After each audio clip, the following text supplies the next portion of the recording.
ঠিক আছে, আপনি চেয়ারম্যান মানুষ, ঠিক আছে, আপনার টাকা একটু আমার দিয়ে দেন। তোর 100 টাকা করে 500 টাকা দিন, তোর স্যালাইন খেয়ে ভালো হইবে। না, আমার 500 লাগবে না, আপনি 100 দেন আর আচ্ছা ঠিক আছে, তোর পরে দিব না। ঠিক আছে, কাল সপ্তাহে।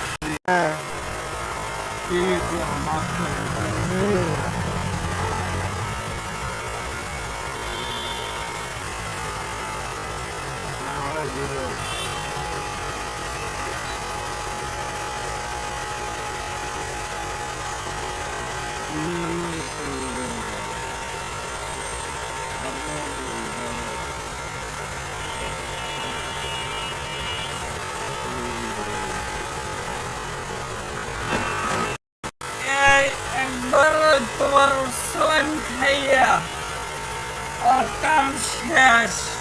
আর মেডিকেলে ভর্তি করা লাগবে, ঢাকা মেডিকেলে। আর এই যে তুমি যে বাজে স্যালাইন বেচো, কাল যদি তোমার দোকান শাটার বন্ধ করে